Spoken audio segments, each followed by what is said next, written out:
मंगलाचरण करेंगे। ओम नमः सिद्धेभ्यः, जय श्री ओम नमः सिद्धेभ्यः, जय श्री ओम नमः सिद्धेभ्यः। मंगलम भगवान वीरो, मंगलम गौतमो गणी, मंगलम कुंद कुंदाद्यो जयंदर्मोस्तु मंगलम। सर्वमंगल मांगल्यम सर्व कल्याण कारकम, प्रधानम सर्वधर्माणां जैनम जयतु शासनम, जैनम जयतु शासनम, जैनम जयतु शासनम। ज्ञानानव ग्रंथ हम पढ़ रहे हैं। रचयिता है शिवचंद्राचार्य। और इसमें जो 12 भावनाएं चल रही हैं, 12 भावना के अंतर्गत हम संवर भावना पढ़ रहे हैं। संवर भावना देखते हैं। कल हमने थोड़ी आधी पढ़ी थी इसको, अभी आज इसको बाकी का शेष पढ़ते हैं।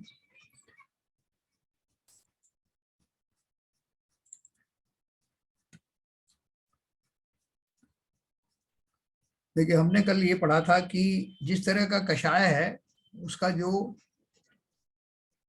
उस कषाय को शांत करने के लिए जो तरीका है वही तरीका उसके लिए उपयोग में लाया जाता है।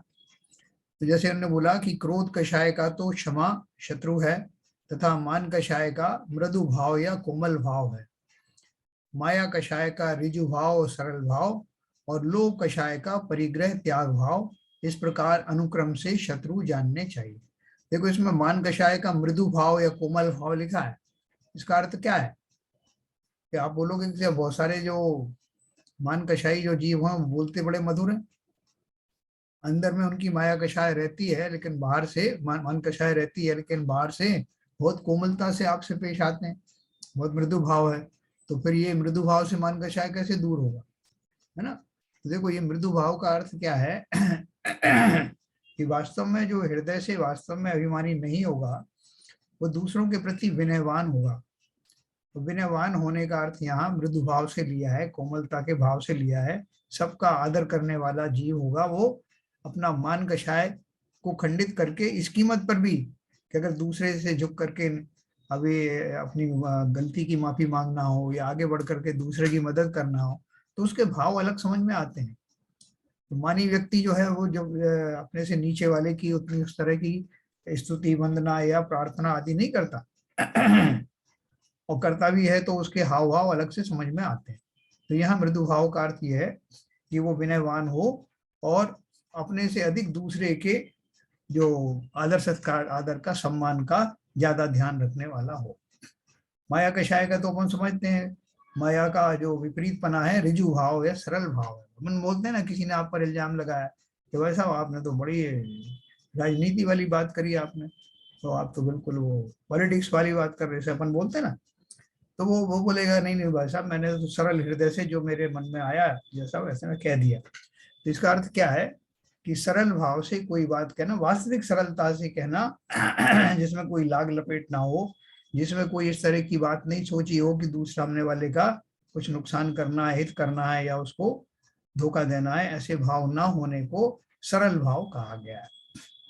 और लोभ कषाय का परिग्रह त्याग हुआ। लोभ कषाय किससे होता है? परिग्रह। उसका सीधा सीधा है कि जिसे लोभ कषाय होगा वो हर प्रकार का परिग्रह रखेगा, यहाँ तक कि अपने मिथ्यात्व को भी जाने नहीं देगा। मिथ्यात्व भी बहुत बड़ा परिग्रह है। तो जो परिग्रह परिमाण व्रत लिया जाता है, वस्तुओं को पार्शियल त्याग किया जाता है, अर्थात लोभ कषाय में किंचित कमी आने पर ऐसा होता है। और संपूर्ण रूप से जब त्याग होता है, बाह्य में त्याग होता है, व्यवहार रूप से होता है, तो सब कुछ छोड़ के, घर गृहस्थी को छोड़ करके जनेश्वरी दीक्षा धारण करता है। अब जनेश्वरी दीक्षा के धारण करने के बाद भी लोभ कषाय किंचित रहता है। कहाँ तक रहता है? 10वें गुण स्थान तक रहता है। और किस तरह रहता है? क्रोध कषाय कन्वर्ट हो जाती है मान में, मान माया में और माया लोभ में, ऐसे कन्वर्ट होती है वो। जब हम जो श्रेणी आरोहण करते हैं तो उस समय अलग अलग गुण स्थानों में घटनाएं घटित होती हैं और अंत में 10वें गुण स्थान में जाकर के वो लोभ भी बादर लोभ से सूक्ष्म लोभ में कन्वर्ट होता है। और वो सूक्ष्म लोभ मतलब बिल्कुल जिसका कोई अस्तित्व ना के बराबर है, इस तरह का लोभ जा करके वो 10वें गुण स्थान के अंत में समाप्त होता है और 12वां गुण स्थान चालू हो जाता है, जहां पर कि यथा योग्य चारित्र का प्रसंग आता है। ठीक है ना। तो इस तरह से ये जो चारों कषाय हैं, चारों कषायों को उनके प्रतिपक्षी जो है उनसे दूर करना चाहिए। कि मैं अपनी जो है मायाचारी को कैसे दूर करूं, इसी तरह दूर करूं कि वास्तव में तो मायाचारी आती इसलिए है जब मैं किसी अपने लक्ष्य को प्राप्त करने के लिए सामान्य तरीके को अपनाने से मुझे लगता है काम होगा नहीं, तो मैं उसमें मायाचारी करता हूँ, छल कपट आदि करता हूँ, धोखा देता हूँ। तो लेकिन जब मुझे मिथ्यात्व दृष्टि है ना कि दूसरे का भलाई अहित हो जाए, लेकिन मुझे अपना ये लाभ ये इनके इन प्रकार करना है। और क्यों करना है? क्योंकि मैं अभी मेरी दृष्टि मिथ्या है। संसार के कार्यों को क्या साधोगे और इस कीमत पर? मायाचारी के रास्ते अपनाकर कभी भी जीव सुखी रहता नहीं है ना। बाले न समता सुख कभी नर बिना मुनि मुद्रा रहे, एक तो वो था अपन ने पढ़ा था, और दूसरा पढ़ा था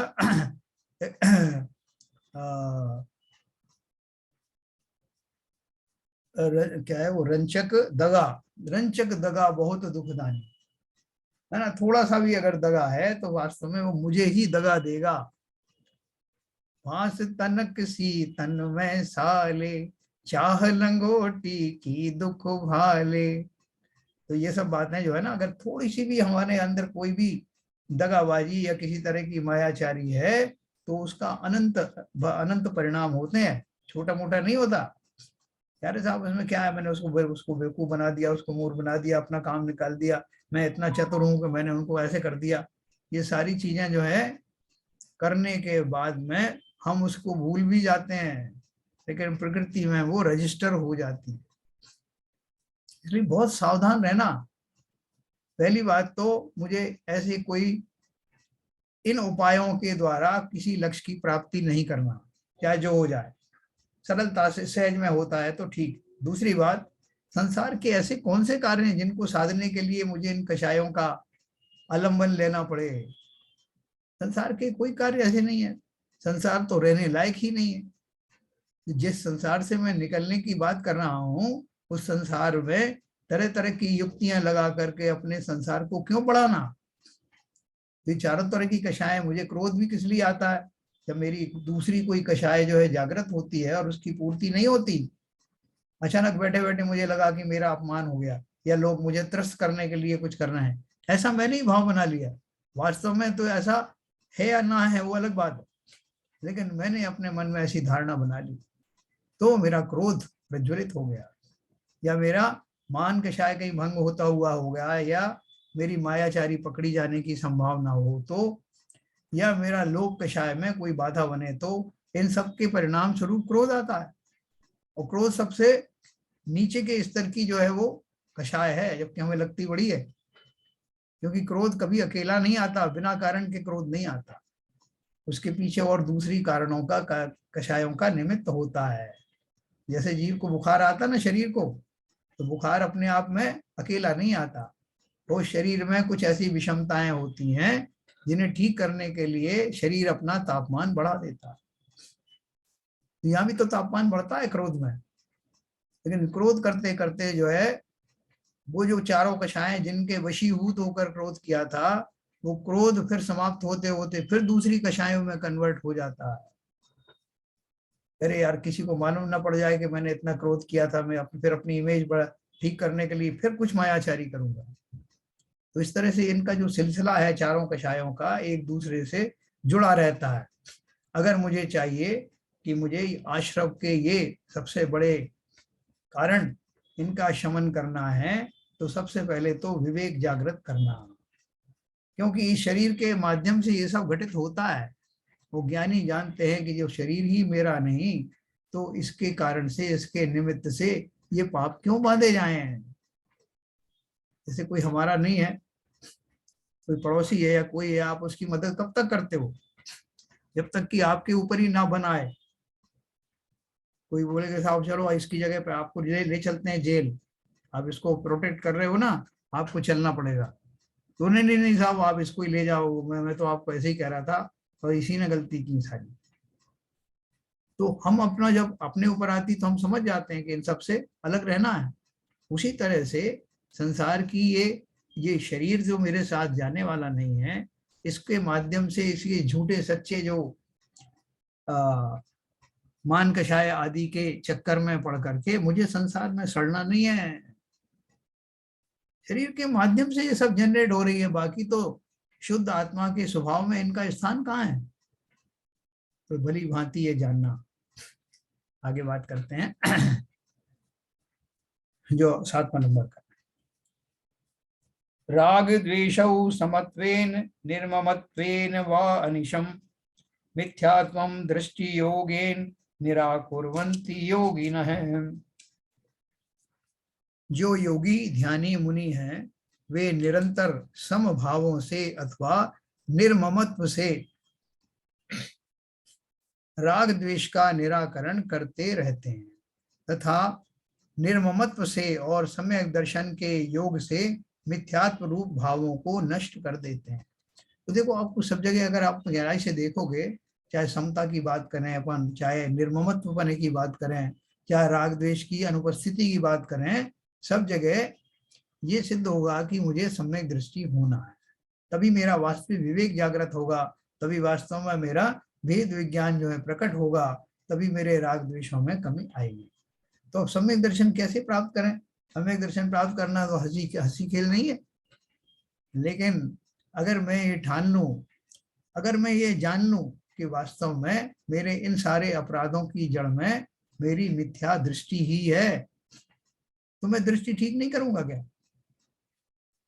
है?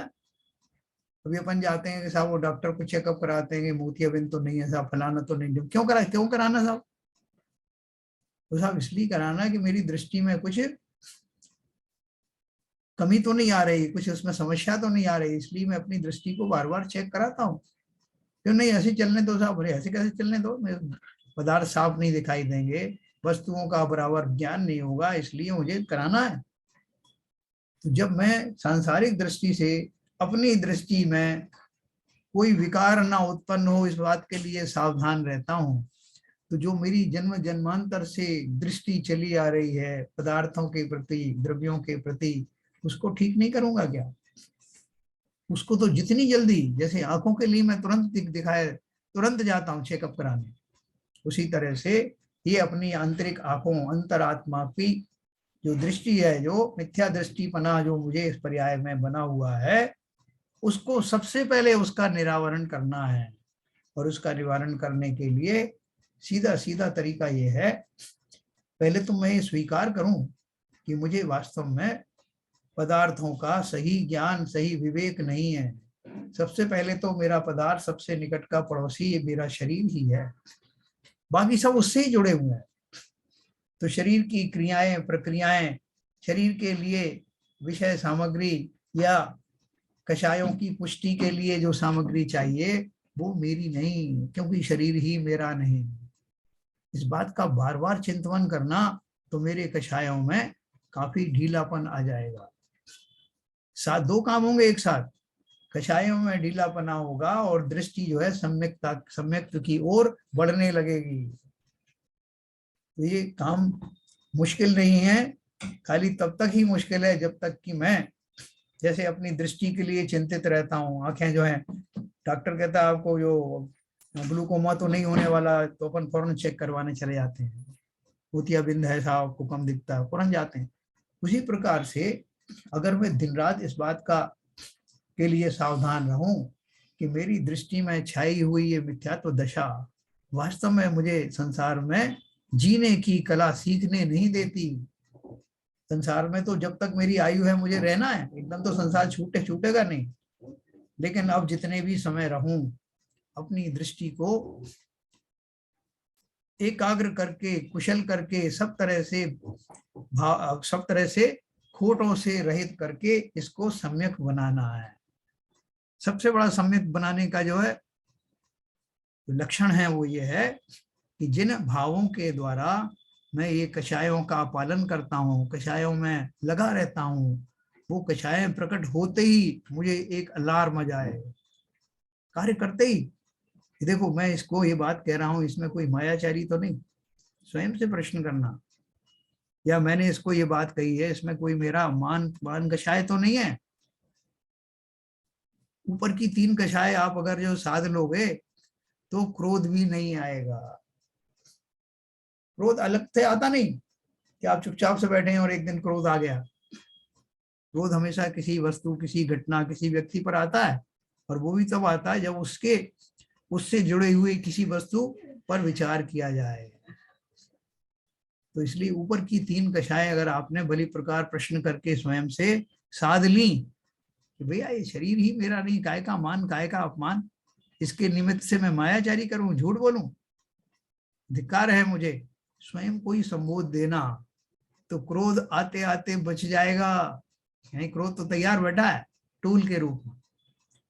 तो देखो 8वां नंबर अपन पढ़ते हैं। तो इसमें लिखा भी उन्होंने है,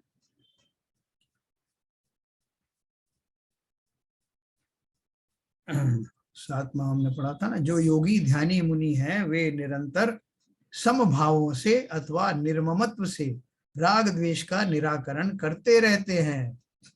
समता पूर्वक या वस्तुओं में मेरी नहीं है, ममता रहित तथा निर्ममत्व से और सम्यक दर्शन के योग से मिथ्यात्व रूप भावों को नष्ट कर देते हैं। तो मिथ्या दूर करने चले थे ना, तो कैसे होगा मिथ्या दूर? तो साहब मेरा नहीं होगा, वो तो आपने बताया ना मुनियों के बारे में, मुझसे क्यों कह रहे हो? लिखा भी है सीधा सीधा, मुनि आप हमारे ऊपर लागू कर देते हो। भैया मुनि बनेगा कौन? हम ही तो मुनि बनेंगे। तो मुनि बनने से पहले ही की बात है ये, मैं मुनि बनने जा रहा हूं तो मुझे बताया जा रहा है ये समता भाव और वस्तुओं में अपनापन ना होना, निर्ममत्व का ममता रहित, ये जो कसौटियां हैं सम्यक दर्शन के साथ मिलकर के, सम्यक दर्शन के साथ मिलकर ना कहें अपन तब भी सम्यक दर्शन की उत्पत्ति में सहायक होते हैं। संसार में कुछ मेरा नहीं है, अकिंचन भाव रखना, और संसार मेरे में रहने का स्थान नहीं है, जल्दी निकल लो, संवेग भाव, ये दोनों भाव अपने साथ रखना। एक 16 कारण भावना में आता है, एक 10 लक्षण धर्म में। 8वां नंबर देखेंगे, अविद्या प्रसरोद भूतम तमस्तवावरोधकम ज्ञान सूर्याम शुभ शुभ विर्वाण स्फेटयन्त्यात्मदर्शिन है। आत्मा को अवलोकन करने वाले मुनिगण अविद्या के विस्तार से उत्पन्न और तत्व ज्ञान को रोकने वाले अज्ञान रूपी अंधकार को ज्ञान रूपी सूर्य की किरणों से अतिशय दूर कर देते हैं। तो क्या बोल रहे हैं? आत्मा को अवलोकन करने वाले मुनिगण अविद्या के विस्तार से उत्पन्न, अविद्या क्या है? मिथ्या तो अविद्या है। अविद्या के विस्तार से उत्पन्न और तत्व ज्ञान को रोकने वाले अज्ञान रूपी अंधकार को ज्ञान रूपी सूर्य की किरणों से अतिशय दूर कर देते हैं। क्या अर्थ हुआ इसका? जिन मुनिगणों को आत्मा का चिंतन करना है, आत्मा को देखना है, आत्मा का अनुभवन करना है, वो क्या करते हैं? उन कारणों को दूर कर देते हैं जिसके कारण वो आत्मा को निहार नहीं पा रहे। हमारे सामने कोई आके खड़ा हो जाए, उधर अभिषेक चल रहा है, वो हटा तो कोई दूसरा आके खड़ा हो गया, किसी ने आके वहां टेबल लगा दी, तो अपन क्या करेंगे? अपन अपने दुर्भाग्य को दोष देंगे या कोशिश करेंगे सामने की जो अड़चने हैं वो हट जाएं? युक्ति पूर्वक, विनय पूर्वक, जैसे भी होता है उन अड़चनों को हटा देते हैं, तो हमें दर्शन होने लगते हैं। तो इसीलिए उन्होंने कहा कि आत्मा का अवलोकन करने वाले मुनिगण, उन मुनियों को तो सारी चीज पता है ना कि रास्ते में रुकावट आ रही है तो किस कारण से आ रही है। तत्व ज्ञान को रोकने वाले अज्ञान रूपी अंधकार, अज्ञान रूपी अंधकार को कैसे रोकेंगे? तो एक प्रकाश का एक दीपक ले आओ, अंधकार अपने आप चला जाएगा। अंधकार को भेजने के लिए कोई गाड़ी में थोड़ी बिठाना पड़ता है, जैसे ही प्रकाश किया वैसे ही अंधकार का नाश हो जाता है। तो ज्ञान रूपी सूर्य बोले कहां से लाएं? ज्ञान रूपी सूर्य कहां से लाएं? हम स्वयं ही ज्ञानी हैं। इस पर्याय में इतना तो ज्ञान मिला हुआ है जिससे 3-4 बार सम्यक दर्शन हो सकता है, लेकिन हम इतने इस ज्ञान के इतने उघाड़ के बावजूद भी सम्यक दृष्टि इसीलिए नहीं बन पाते क्योंकि हमें इसकी विशेष आवश्यकता महसूस नहीं होती। नहीं तो मैं तुरंत प्रभाव से कर लेता। जैसे मैंने आपको बताया कि कोई आदमी अंधा हो रहा है या हो चुका है और उसको कहा जाए कि भैया फटाफट डॉक्टरों के पास चले जाओ, अभी फिर भी समय है, तुम्हारी आंखें ठीक हो सकती हैं, तो अपन बिना देर किए वो सबसे पहले भागेंगे कि भैया जब तक आंखें नहीं, तो आंखें हैं तो जान है, नहीं तो कुछ दिखाई नहीं देगा, मैं भागता हूँ तुरंत। जो भी वो गिरता पड़ता, जो कोई पैसा लगे देला लगे सब करता हूँ। ऐसे ही मुझे नहीं दिखाई देता क्या कि मैं अगर संसार में डूब रहा हूं तो इसी कारण से डूब रहा हूं क्योंकि मैंने रुचि लेकर के इस अंधकार को दूर करने का प्रयत्न किया ही नहीं। वरना तो शास्त्र रूपी दीपक, ज्ञानी रूपी दीपक मेरे चारों तरफ मौजूद हैं। जैसे है ना, जब अपने खारघर में यहाँ एक एक ढूंढो तो 4 डॉक्टर मिलते हैं। ज्ञानियों की कमी नहीं है, और कमी है मेरी रुचि की। रुचि होगी तो मुझे चारों तरफ ज्ञानी देखने को मिल जाएंगे। अभी तो मैं ध्यान ही नहीं देता। चारों तरफ इतने शास्त्र, इतना जो है जिनवाणी का आज भी आश्रय मिला हुआ है कि मेरे चाहने भर से ही ज्ञान की बौछार मेरे ऊपर होने लगी, लेकिन मैं चाहता नहीं हूं। मुझे इस बात का विवेक नहीं हो रहा कि मैं अंधा हो गया हूं इस मिथ्यात्व के कारण। तुरंत प्रभाव से अपनी इस अज्ञानता को दूर करना। मुनि तो उस अज्ञान को आने भी नहीं देते, तो मैं उनका ही चेला हूं ना, इसलिए उन्होंने बोला ज्ञान रूपी सूर्य की किरणों से वो अतिशय दूर कर देते हैं, तो मैं किंचित तो दूर करूं। अगला दुआ है, असंयम गरोद्वारम सत्संयम सुधाम्बुभि निराकरोति निशंकम संयमी संवरोद्यत है।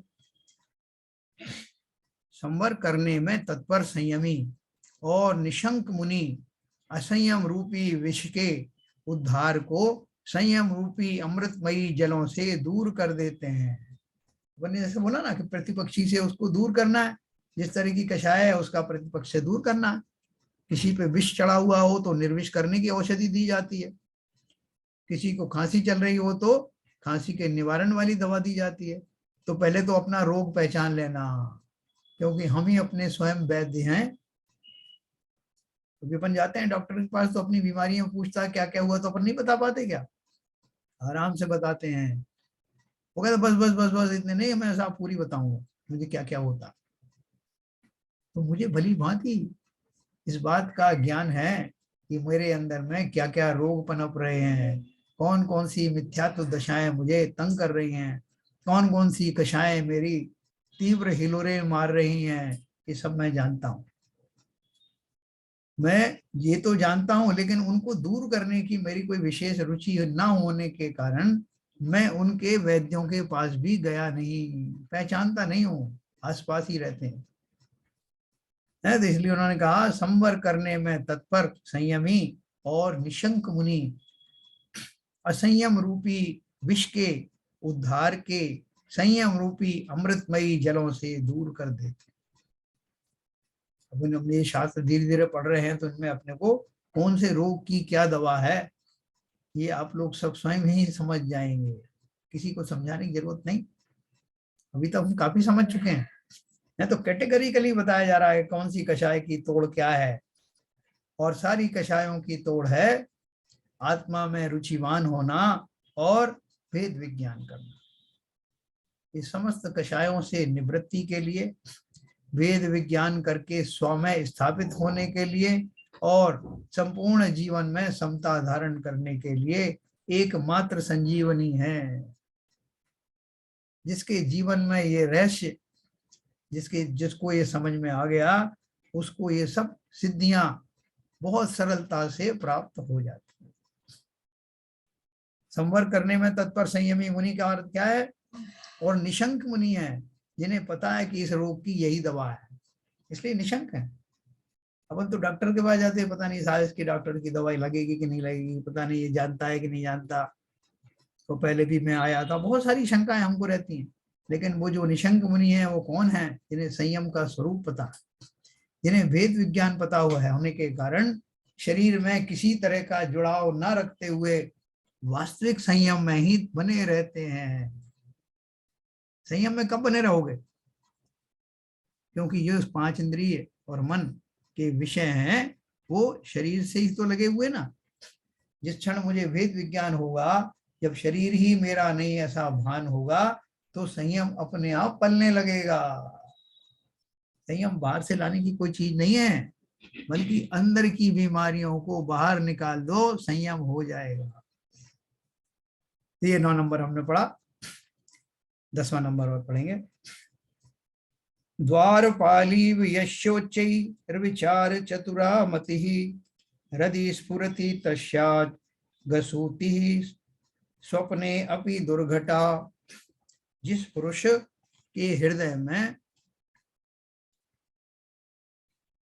के हृदय में द्वारपाल के समान अतिशय विचार करने वाली चतुरमति कलोलें करती है,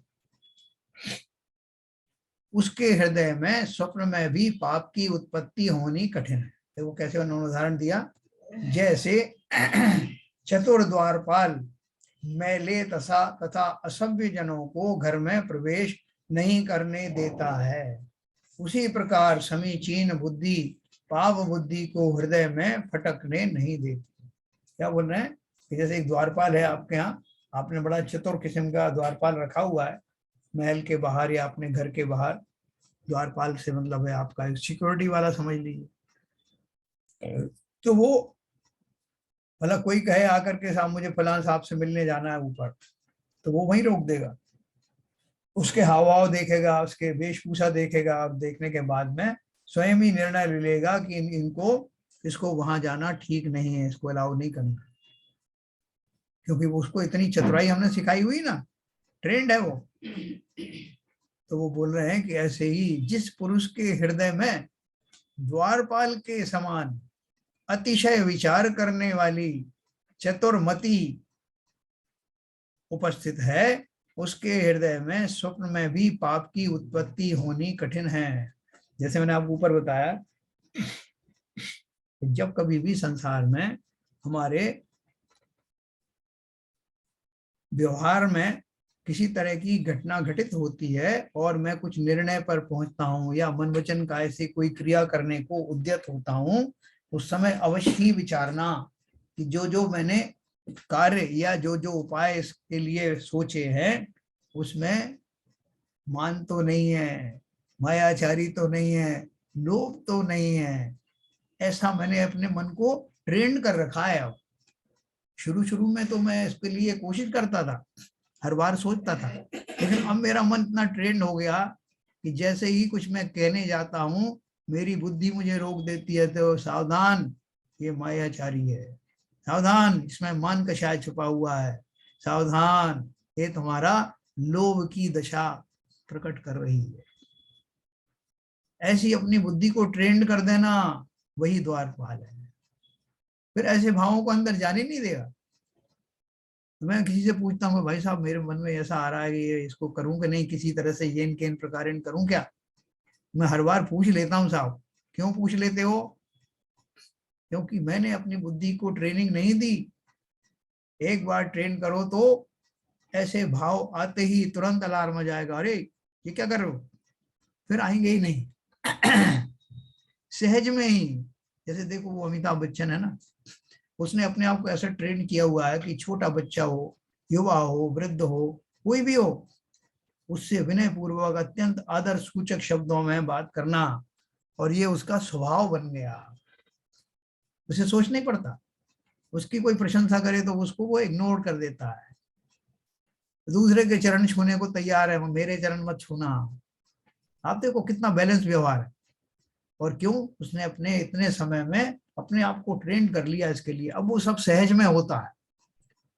तो यहाँ वो यही कह रहे हैं, जिस पुरुष के हृदय में द्वारपाल के समान अतिशय विचार करने वाली चतुर्मति कलोलें करती है, उसके हृदय में स्वप्न में भी पाप की उत्पत्ति होनी कठिन है। इसका अर्थ क्या है कि संसार में ऐसे व्यक्ति मौजूद हैं, फिर रहते हैं, जिन्होंने अपने आप को ऐसा ट्रेन कर रखा है। हमें तो सोचना पड़ता है कि भाई साहब सामने आया, इससे कैसे व्यवहार करें, हाँ, इससे जरा वो रौब से बात करूं या थोड़ी विनय से, क्या पता इससे कुछ काम पड़ जाए तो, या इससे डरूं या इसे डराऊं। बहुत सारे भाव हमारे इस तरह के क्यों आते हैं? क्योंकि हमने अपने आप को ट्रेंड नहीं किया। ट्रेंड किया तो गलत डायरेक्शन में किया। और ये जो मुनिराज की बात कर रहे हैं वो निशंक क्यों है? क्योंकि सरलता ओढ़ रखी है, इसलिए मेरा क्या होने वाला, जो होना हो जाए, मैं अपनी सरलता से हटूंगा नहीं।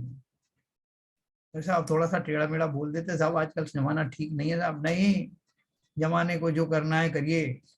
मैं संसार में अपनी और संसार की स्थिति को बढ़ाना नहीं चाहता। जो कुछ भी घटित होना होगा वो घटित पहले भी होता, अब भी होता। ये मेरा भ्रम है कि मैं अगर सरल नहीं रहूंगा तो मैं उसको अच्छे से हैंडल कर लूंगा और फिर ये घटनाएं नहीं होंगी।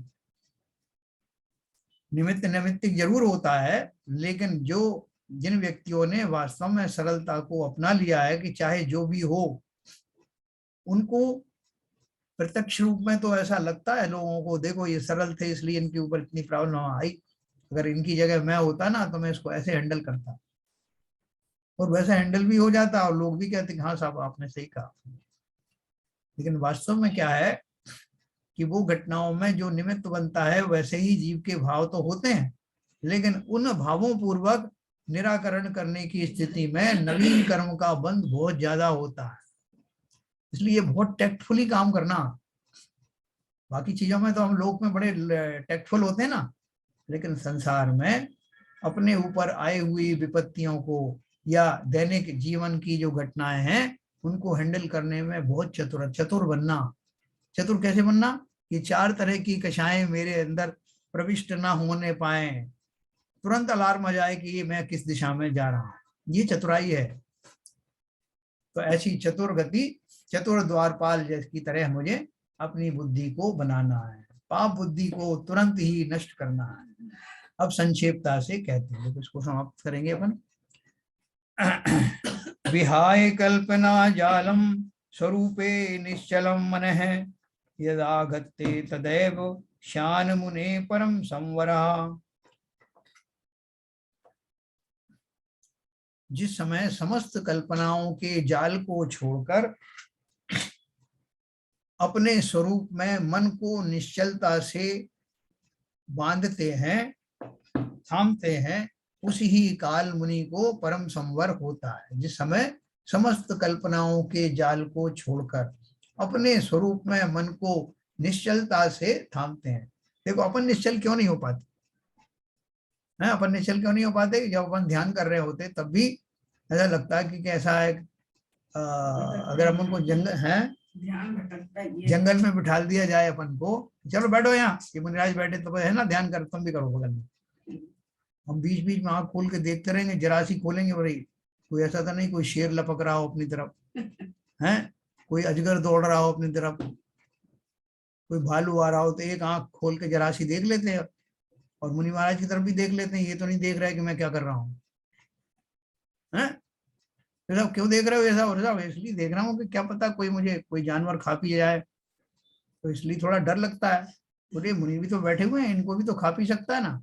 बोले इनकी बात अलग है साहब, इनकी कौन सी गृहस्थी है, इनको कौन देखने वाला है, मेरे तो है ना साहब, बाल बच्चे हैं, सब कुछ है, और आपने यहाँ आके बिठा दिया जंगल में। भैया तुम्हारी निशंक वृत्ति कब होगी? बोले साहब अभी तो शंकाएं भरी हुई है साहब, निशंक कहाँ से होंगे? क्यों है हम शंकित? क्योंकि इस शरीर से मेरा मोह में किंचित भी कमी हुई नहीं। जैसा वो मुनिराज चिंतन करते हैं, कल खाने वाला हो तो आज खा जाए, अगर मेरी मृत्यु इसी निमित्त से होनी है तो हो जाए। मृत्यु भी किसकी होगी? देह की ही होगी। ऐसा निशंक विचार करने वाला ही उस संयम की आराधना, तप शरण की आराधना कर पाता है। हम जैसे क्या, हम तो घर के अंदर बैठे बैठे भी आंख खोल के देख लेते हैं, देखें दूध उफन तो नहीं रहा है, जो किया था कितनी सीटी आ गई, वो भी सब ध्यान रहता है। हमारे अंदर जो सीटी बज रही है उनका ध्यान नहीं, बाहर की सीटियों की पूरी गिनती सुनाई देती है। तो इसलिए उन्होंने कहा कि जिस समय समस्त कल्पनाओं के जाल को छोड़कर अपने स्वरूप में मन को निश्चलता से थामते हैं, उसी काल मुनि को परम संवर होता है। देखो, इसकी प्रैक्टिस करना आवश्यक है। अपन क्या सोच रहे हैं, ये उन 100 चोटों में से पहली चोट है, जिस पूर्वक ही ये मोहनी कर्म का भंजन होने वाला है। वो जो केवल ज्ञान की साधना वाले जो मुनि हैं, वो बार बार ध्यान को स्थिर करने की प्रैक्टिस ही तो करते हैं। वो कल अपन करने वाले हैं जो परीक्षा ध्यान, वो इसका एक सिंबल है। मुझे इनके इन प्रकार अपने भावों को अपने संतुलन में, अपने कंट्रोल में रखना है। इसकी विधि सीखनी है, और विधि के लिए सबसे बड़ा टूल है कि मैं जब कभी इस संयम की आराधना करूं तो निशंक हो जाऊं, कोई विकल्प मन में ना रहे कि मेरे पीछे से वो गैस जल रही है, या फलाना हो रहा है कि नहीं हुआ है, कोई आ तो नहीं रहा है, तो बाइक कब आएगी ना। इन सब विकल्पों से क्या हो जाएगा संसार में, ज्यादा से ज्यादा क्या हो जाने वाला। तो इसलिए देखो, उसी काल मुनि को परम संवर होता है। आगे संवर का कथन पूर्ण करते हुए संवर की महिमा कहते हैं। सकल समिति मूल है, संयमोद्दाम कांड है, प्रशम विपुल शाखो, धर्म पुष्पाव कीर्ण है, अविकल फल बंधैर बंधैर बंध बंधुरो, भावनावि जयति जित विपक्ष है, संवरोद्दम वृक्ष है। ईर्या समिति आदि 5 समितियां ही हैं मूल, अर्थात जड़ जिसकी। सामायिक आदि संयम ही है स्कंद जिसके, और प्रशम रूप यानी विशुद्ध भाव रूप बड़ी बड़ी शाखा वाला उत्तम समाधि 10 धर्म है पुण्य जिसके, तथा मजबूत अविकल है फल जिसमें, ऐसी 12 भावनाओं से सुंदर यह संवर रूपी महावृक्ष सर्वोपरि है।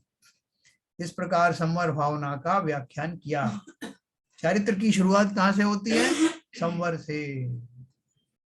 अपन ने ये सब विशेष रूप से पढ़ा था। ईर्या समिति आदि 5 समितियां पढ़ी थी, सामायिक पढ़ा था, संयम पढ़ा था, प्रशम भाव पढ़ा था, उत्तम समाधि 10 लक्षण पढ़े थे, और ये सब अपन विस्तार से फिर पढ़ेंगे।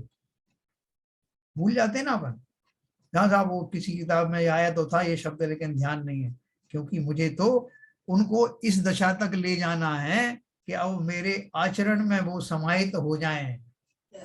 उनका नाम रटने की जरूरत थोड़ा है, वो मेरे अंदर समा जाए, मेरे स्वभाव का ही एक अंग बन जाए।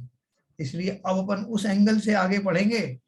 5 समिति का अर्थ क्या है, ईर्या समिति किसे कहते हैं, मुनिराज उनको पालन करते हैं, उसका अर्थ क्या है, अभी उस एंगल से हमको पढ़ना है। तो देखो, इस प्रकार संवर भावना का व्याख्यान संक्षेप में किया। इसका संक्षिप्त आशय यह है कि आत्मा अनादिकाल से अपने स्वरूप को भूल रहा है, इस कारण आश्रव रूप भावों से कर्मों को बांधता है नहीं? अगर संवर नहीं है तो आश्रव है, और आश्रव से कर्मों का बंध होता है। और जब यह अपने स्वरूप को जानकर उनमें लीन होता है, तब वह संवर रूप होकर आगामी कर्म बंध को रोकता है। यानी अपन प्रैक्टिस करते हैं ना, जैसे आपको वो किसी ने जो बैट पकड़ा दिया, पहली बार आप क्रिकेट खेल रहे हो या कोई दूसरा गेम खेल रहे हो, एक बैट पकड़ा दिया कि साहब ये सामने से बॉल मारेगा तो मैं कैसे बचूंगा, तो आपको खेलने की ट्रिक बता दी कि जब भी आएगी तो आप इससे प्रहार करना, आप तक नहीं आ पाएगी। तो पहली बार ऐसा होता है तो बड़ा खुश होता है, वाह ये अच्छा उपाय मिला। उसी तरह से वो बोल रहे हैं कि जैसे ही मुझे अपने स्वरूप का ज्ञान होता है, या ये पता चलता है कि मेरे कर्मों का जो आश्रव निरंतर हो रहा है, बार बार मुझे डराया जाता है कि 24 घंटे तुम्हारे 7 कर्म जो है निरंतर बंद होते हैं, तो मैं डर जाता हूँ। तो बोले डरना तो ठीक है अपनी जगह पे, लेकिन आपको जो विद्या मिली हुई है अभी, संवर रूपी विद्या, उसको धारण करने से ये आश्रव रूपी प्रहार रुक जाते हैं। अगर विश्वास ना हो तो करके देख लेना। तब वह संवर रूप होकर आगामी कर्म बंध को रोकता है, और पूर्व कर्मों को निर्जरा होने, पूर्व कर्मों की निर्जरा होने पर मुक्त हो जाता है। उस संवर के बाह्य कारण समिति, गुप्ति, धर्मानुप्रेक्षा, परीक्षाओं का जीतना तथा चारित्र आदि कहे गए हैं, उनका विशेष कथन तत्वार सूत्र की टीकाओं से जानना चाहिए। ये सब आप नोट करते रहना। एक दिन हम जो है एक बार तत्वार सूत्र भी पढ़ेंगे विस्तार से, ठीक है। तत्वार सूत्र के अलावा और दूसरे ग्रंथों में भी हमने ये सब पढ़ा है, और छोटे ग्रंथ लेकर के हम इनकी विवेचना भी करने वाले हैं। निज स्वरूप में लीनता निश्चय संवर जानी, समिति गुप्ति संयम धर्म धरे पाप की हानि। देखो इस लाइन में क्या बोला हमने, ये जो समिति, गुप्ति आदि जो बताई हैं, तप तप आदि बताए हैं, ये सब व्यवहार संयम है। बोले निश्चय क्या है? फिर ऊपर की लाइन दिया है, निज स्वरूप में लीनता निश्चय संवर जानी। निश्चय का संवर क्या है? आत्मा के स्वरूप में लीन हो जाना, वही परम तप है, वही परम चारित्र है, वही यथाख्यात चारित्र है, वही निश्चय चारित्र है। लेकिन उसमें स्थिर होने के लिए उसको समझना तो पड़ेगा ना कि किसमें स्थिर हो, किसी और में स्थिर हो जाए। तो इसलिए उसका स्वरूप समझना, स्वरूप समझने के लिए ही वेद विज्ञान है। वेद विज्ञान को समझने के लिए भी इतनी क्षमता, इतना धैर्य हो कि निरंतर उसका प्रयोग करके देखना कि ये क्रिया मेरी है, ये शरीर की है, ये मेरी है, शरीर। ये कठिन कुछ भी नहीं है, मात्र हमारी रुचि की बात है। कितनी रुचि मेरी प्रकट होती है जानने में, कितनी जल्दी मैं अपना मोतियाबिंद मिटाने के लिए आकांक्षित हूं, संकल्पित हूं, उतनी जल्दी ये अंधापना दूर हो जाएगा। ठीक है, अभी अपन थोड़ी चर्चा करेंगे, फिर अपन निर्जरा भावना पढ़ेंगे बाद में।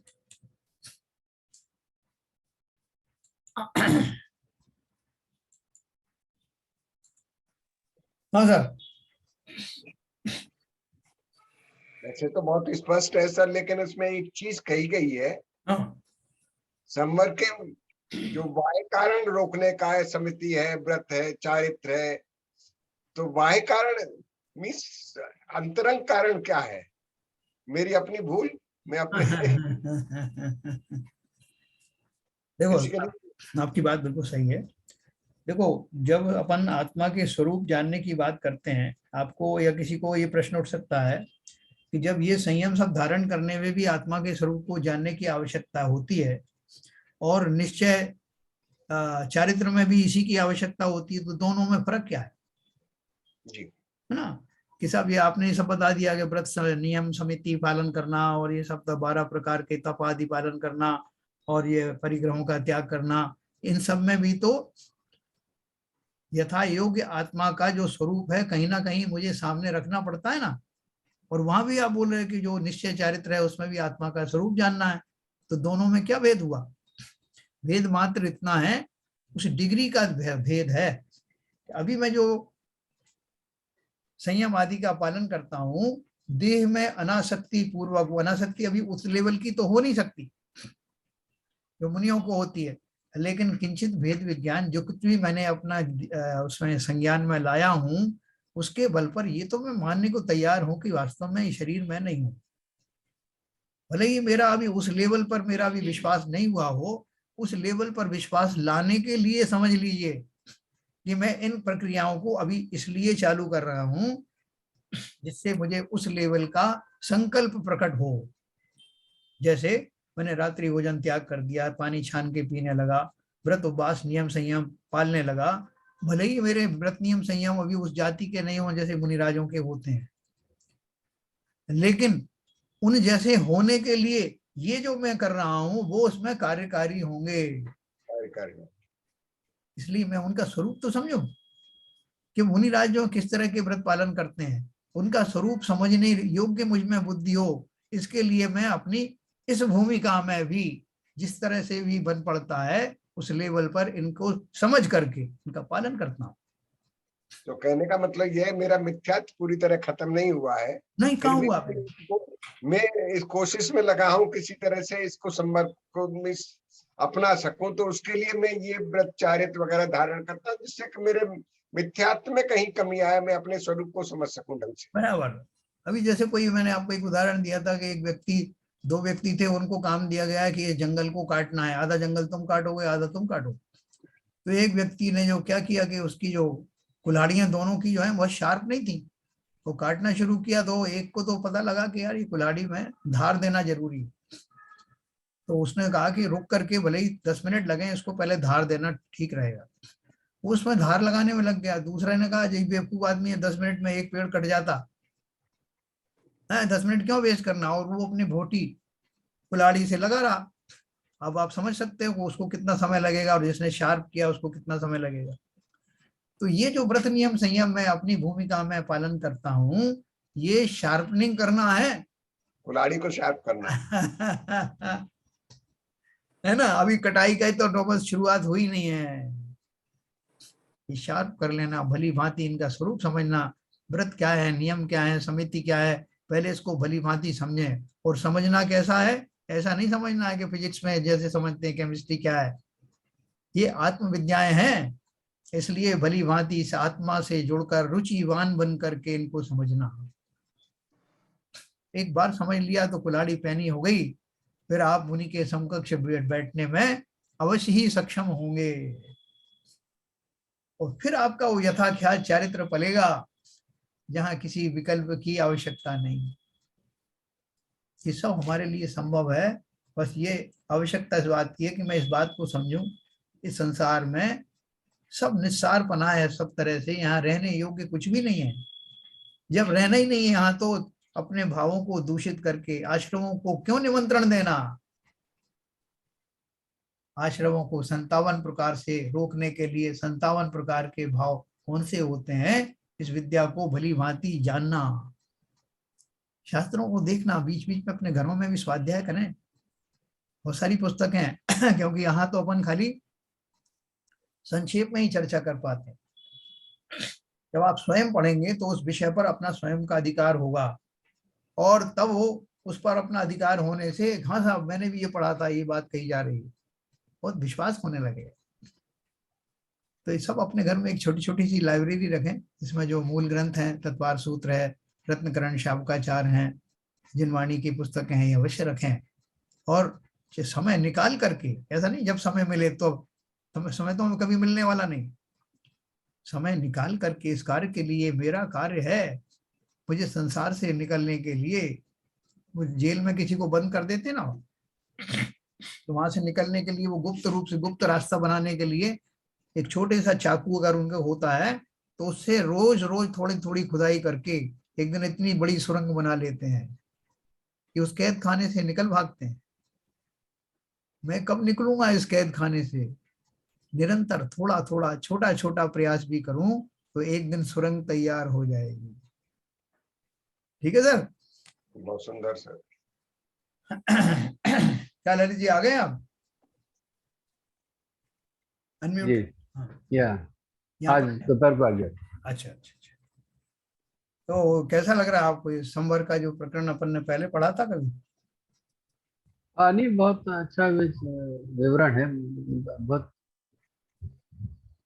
अच्छा लगा सुनते समय। तो अपन कुछ कर सकते हैं इसमें कि अपन खाली सुन सकते हैं? नहीं, बिल्कुल कर सकते हैं, इसको करना ही चाहिए, हाँ, मतलब प्रयास तो करना जरूरी है। क्या शैलेंद्र जी? नहीं, ये अभी जैसे आरबी जैन साहब पूछ रहे थे, ये मतलब व्रत नियम पालें या फिर निश्चय से अपन करें, तो ये बहुत मतलब एक पतली सी रेखा है, वो कब क्रॉस हो जाती है, मतलब कि आपको ऐसा भी नहीं है कि निश्चय से हमेशा निश्चय लगा रहे और फिर हम उसका इंतजार करते रहे, और व्रत संवर, ये व्रत और त्याग करके भी जब आप व्रत करोगे, त्याग करोगे, उन्नोदर करोगे, तभी आपको भावना आएगी, नहीं तो पेट भरा रहेगा और हमेशा रहेगा, तो फिर कैसे उस भावना में जा ही नहीं पाओगे, आप निश्चय की जा ही नहीं पाओगे। तो ये दोनों एक दूसरे से मिले जुले हैं। हाँ, तो जो पहले हो जाए करना चाहिए, और स्वाध्याय करते रहे तो निश्चित रूप से निश्चय में भी आ जाएंगे।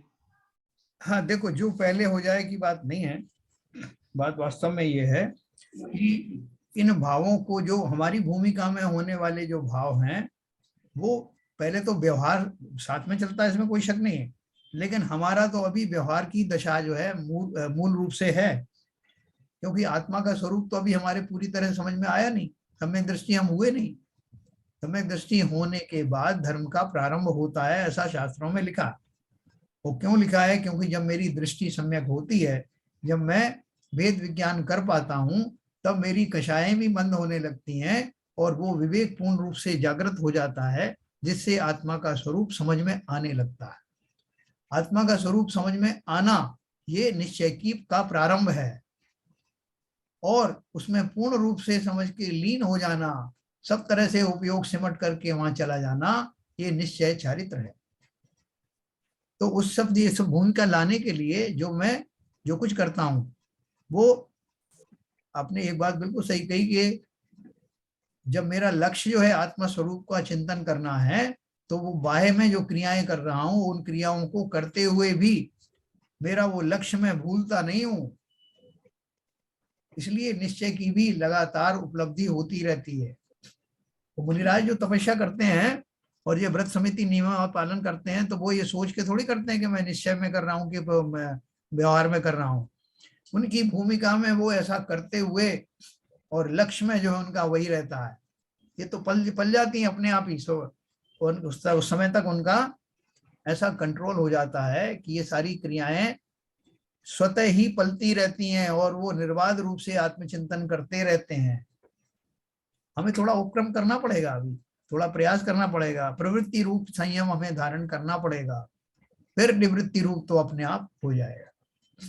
जैसे आपने कहा मुनियों की ये जो है क्रियाएं वगैरह ये सब वैसे ही अपने आप नॉर्मल कोर्स में चलती रहती है, प्रयास नहीं करते वो, है ना।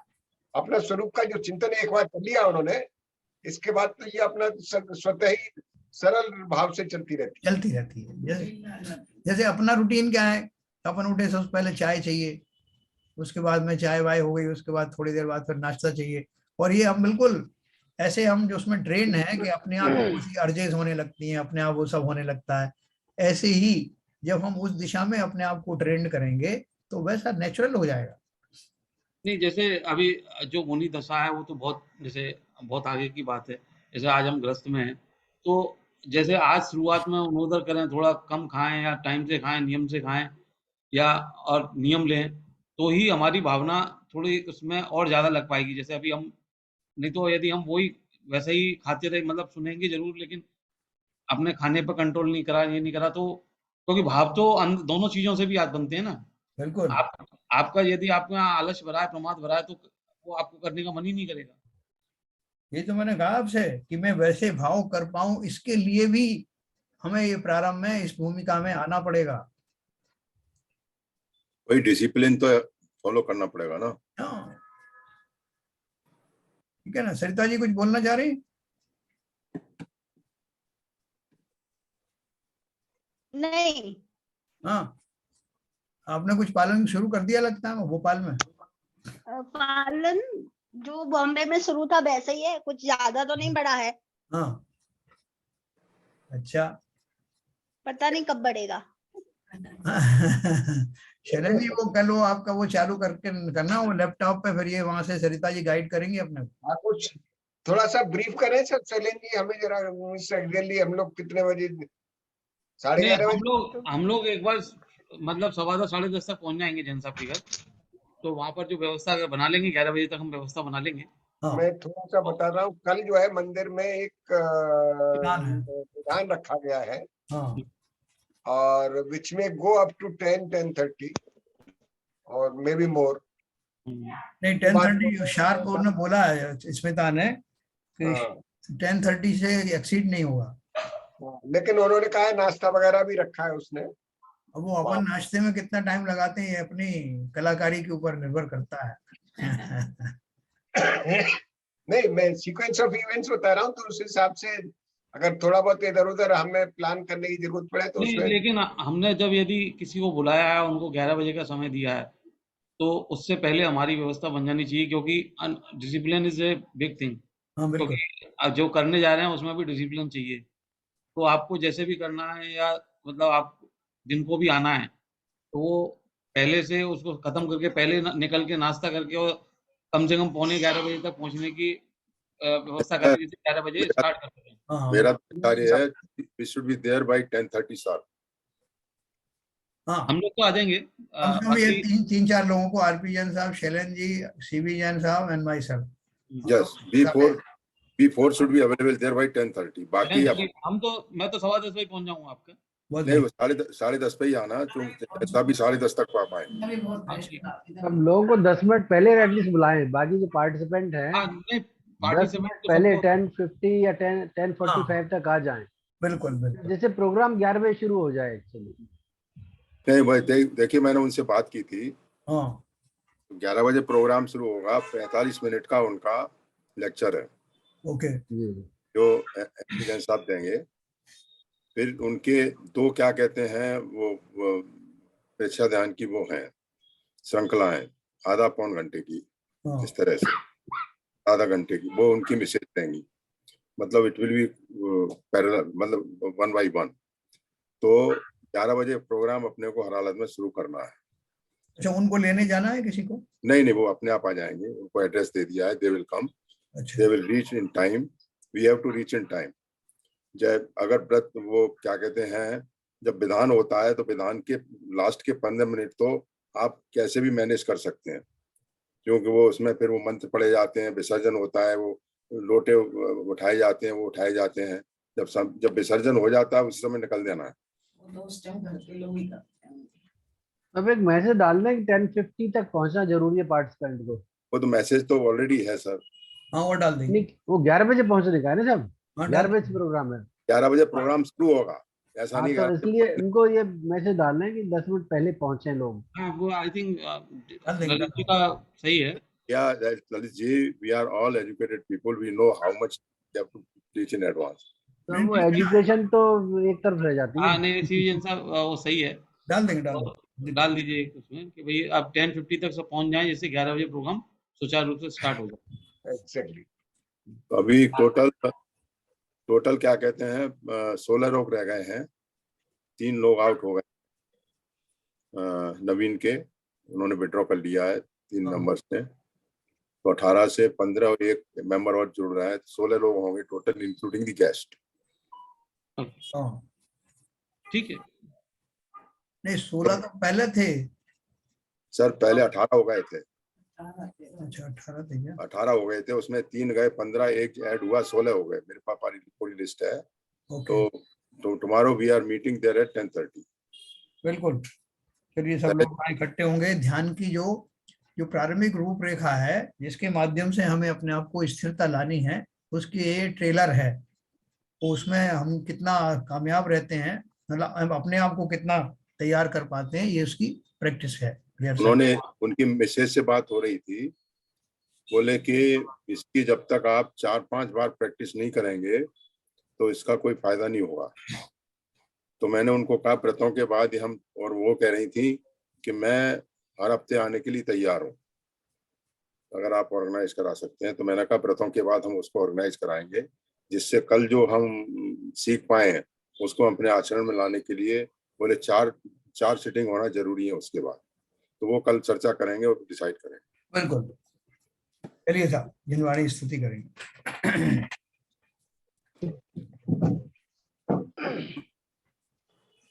मिथ्यातम नाश वेको ज्ञान के प्रकाश वेको आप पर भास वेको भानु सी बखानी है। छहो द्रव्य जान वेको बंध विधि भान वेको स्व पर पिछान वेको परम प्रमानी है।